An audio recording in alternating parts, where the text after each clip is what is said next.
What has happened is a colossal military disaster.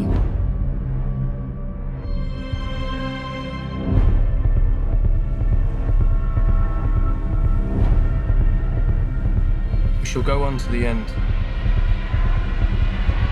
We shall never surrender.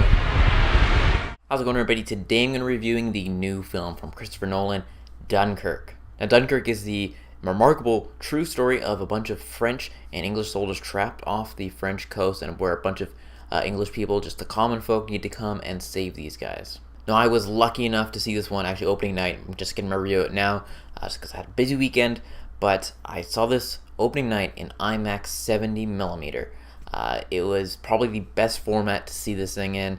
I was looking online, like, where can I find this one? And luckily enough, it was right, like, 10 minutes from my house to the theater I normally go to, which was insane.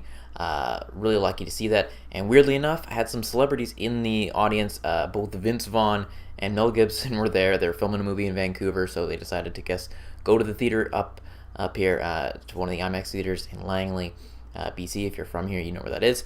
But it was really cool seeing them. But into the review, though, this movie was fantastic. With this screening also, I got this like cool little Dunkirk shirt because on IMAX 70mm, kind of cool shirt. Just I didn't expect that on the way out, but just another added bonus of going to see it in IMAX 70mm. I've heard some mostly positive things, mostly like amazing things from the movie, but I've heard a couple critiques of it, just saying how there's no character development really. You don't really latch into any of these characters, and I can understand people's problems with that because it doesn't really. There's a couple of people with Mark Rylance and people on the boat going on a rescue that you can learn a little bit more about their character, and there's some good stuff with them, I believe. But other than that, you don't really get to know too many of the characters. There's rarely any dialogue. It's almost like a silent film, and for some that might bug people. For others, you might just be fascinated by how they can tell the story without this dialogue, and that was kind of the case with me. I was just riveted from it. About 15, 20 minutes into it, I'm like, okay, I really like this movie. I don't think I'm going to love it as much as some other Nolan movies of mine.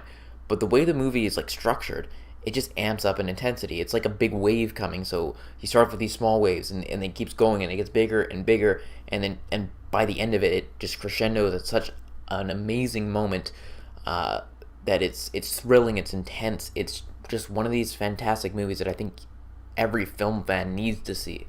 And keep in mind also, like, I had high hopes for this thing going into it. Christopher Nolan is one of my favorite directors. I pretty much liked... I think I've liked every one of his movies, and I've loved many of his movies. I've even, his lesser, I guess, reviewed ones, like Interstellar, I really enjoyed as well. Dunkirk, though, again, it's just expanding what Nolan does, and you can tell, I think it's 9 movies in now, 8 or 9 movies in, maybe 10, I'm not sure, but he has his style, and I can totally tell now when I'm watching a Christopher Nolan movie. And like I said, the IMAX 70mm, the visuals are just stunning in this movie. Again, see it on the biggest screen possible because it will pay off in spades. Like, just, I don't know, some of these scenes, and the sound design is insane as well. When there's a plane dropping bombs overhead, you feel it, especially in the IMAX with those loudspeakers. It's pretty crazy. And it's basically told in kind of 3 separate scenarios. You have the people on the boat, which again, I feel was the more emotional parts of it.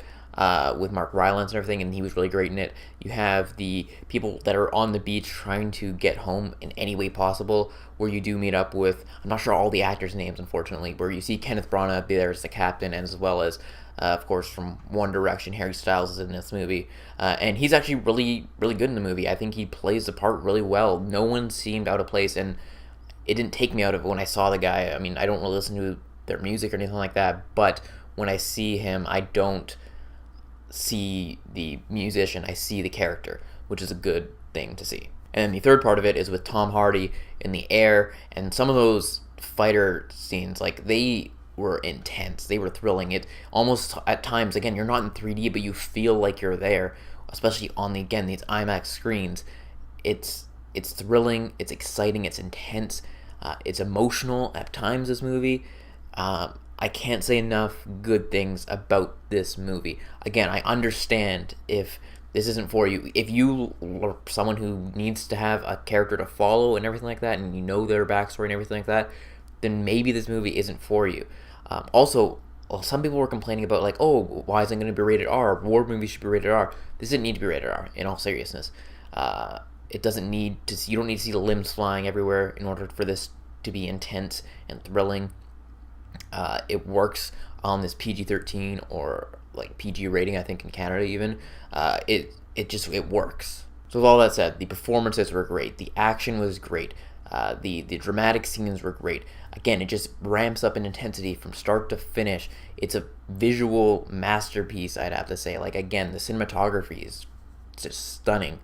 Again, see this on the big screen possible. With all that said, I don't have a bad thing to say about this movie. Maybe it was slow at parts, but again, I feel like it was designed that way to kind of just ratchet up in intensity. By the end of it, it really pays off. So I'm going to go big on this one. I'm going to give it a movie rating of a 10 out of 10, and I'm going to give it an enjoyment rating of a 10 out of 10. Call me a Nolan fanboy if you want. I don't care. I love this movie. It's hard for me to, again, to rank things without letting them sit for a little bit, because like Get Out is currently, I think, my favorite movie of the year. They're different types of movies, really different types of movies, but these two are battling out for my favorite movie of the year. And it's, again, to see this movie, and again, if you want to call me a Nolan fanboy, then go for it. I do like a lot of his movies. Maybe I am one, but who knows? I love this movie. And if you don't like it, let me know why. And I understand, like I said, I understand if you do not like this movie as much as I do, because again, there's no real dialogue in it, and I get why that would like turn some people off from the movie. But let me know your thoughts. If you disagree with me, let me know why, and I'd love to hear reasons why it's not as good as I think it is. Just again, let me know. But again, be sure to like this video and subscribe to my channel for more videos each and every week. That is it, and I'll talk to y'all later.